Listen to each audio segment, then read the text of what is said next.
Muy buenos días. Estamos viviendo un grave problema de inflación y por lo tanto, ahora más que nunca resulta interesante desempolvar los viejos textos, las viejas anécdotas y las historias y las recomendaciones que se hicieron durante los años 70 cuando vivimos aquellos desastrosos episodios de devaluación del dinero.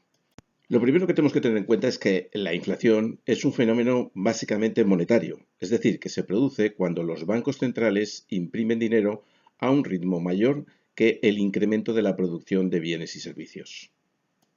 Más cantidad de dinero para el mismo número o para menor número de bienes y servicios conlleva, pues lógicamente, un incremento de los precios, o lo que es lo mismo y una visión más completa, una degradación del dinero.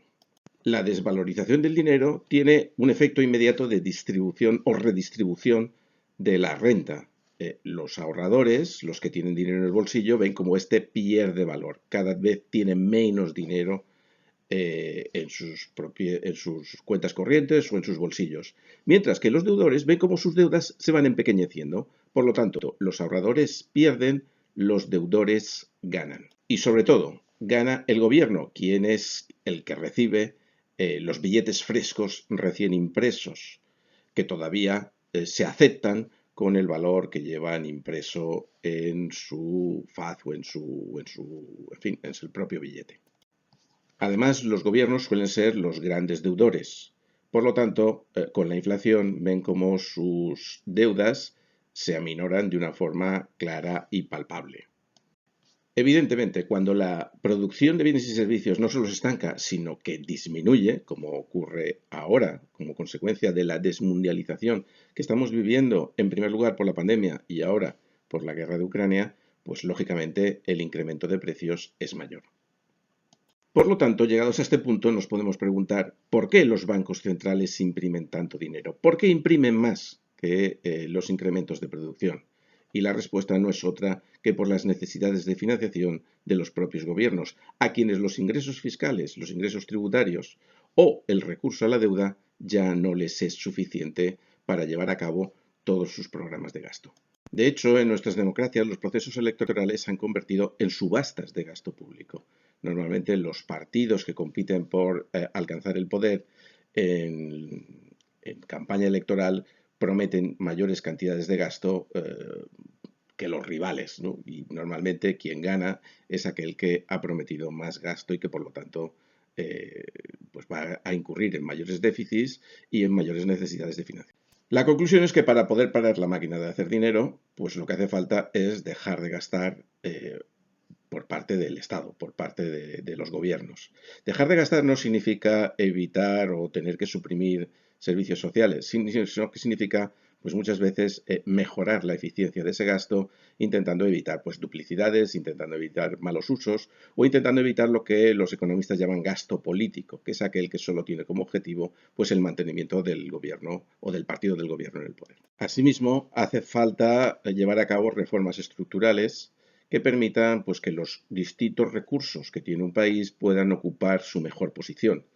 Hemos de pensar que en las épocas de bonanza pues los distintos sectores económicos intentan blindarse, levantar barreras y para ello acuden muchas veces a la política, a los gobiernos, a que les ayuden a que pues tener menos competencia o que haya menos potenciales rivales en sus mercados. Y por lo tanto eso genera unas dificultades a la hora de que los recursos se empleen el mejor de sus servicios. Por lo tanto, la reforma estructural lo que tiene que tener como objetivo básicamente el intentar mejorar la calidad de los mercados a través de una mayor competencia y una mayor rivalidad empresarial que contenga los costes y permita introducir mayores novedades para zafarse justamente de esa situación. Esto supone una dificultad grande porque pues nadie quiere perder su statu quo, nadie quiere perder su posición y por lo tanto los gobiernos no se atreven con frecuencia a llevar a cabo este tipo de reformas. En definitiva, para contener la inflación hay que ir al origen y el origen nos obliga a pues, recomendar una disminución o una contención del gasto público como mínimo y el inicio de un proceso de reformas estructurales. Ahora bien, ningún gobierno llevará a cabo tal proceso inicialmente. Solo lo pondrá en marcha cuando observe que los beneficios que obtiene electorales de llevar a cabo esa contención del gasto y ese programa de reformas superen a los costes en términos de pérdida de votos. Eso solo ocurrirá cuando la situación sea realmente grave.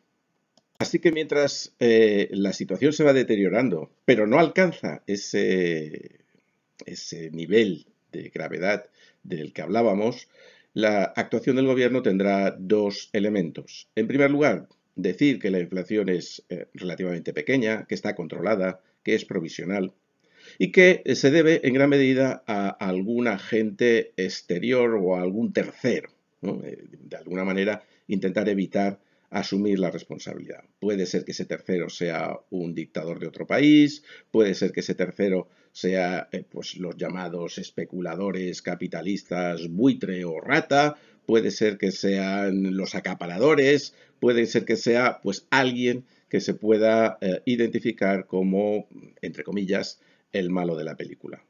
La otra acción que pueden llevar a cabo es un intento de controlar los precios. Es decir, un intento de, o bien de forma obligatoria, establecer un tope máximo a los precios, o bien de intentar llegar a algún acuerdo con los agentes sociales para pues que estos acepten, si son empresarios, pues subidas de precios más moderadas, o si son trabajadores, subidas salariales más moderadas.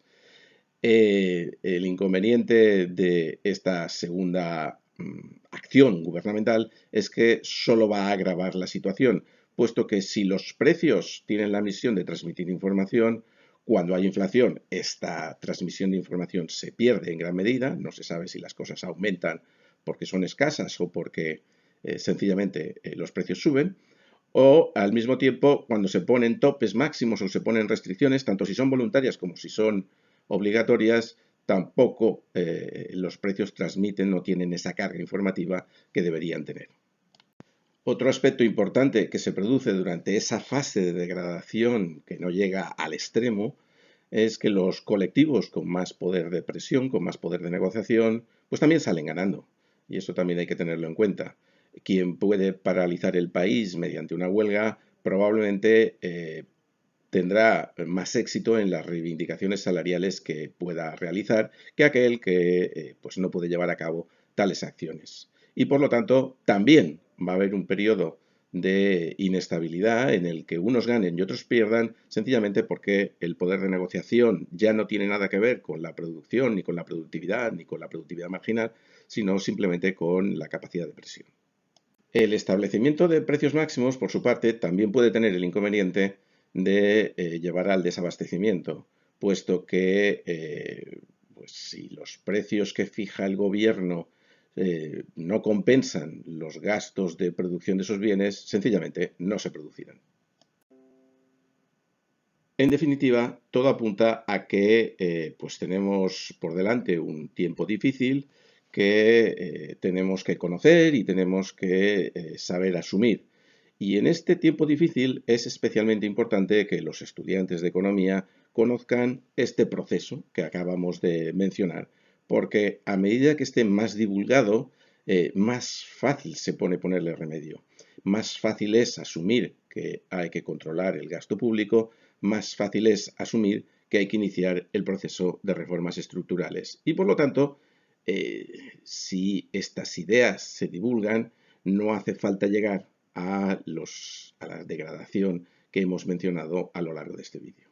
Muchas gracias a todos y espero que esta reflexión os haya gustado.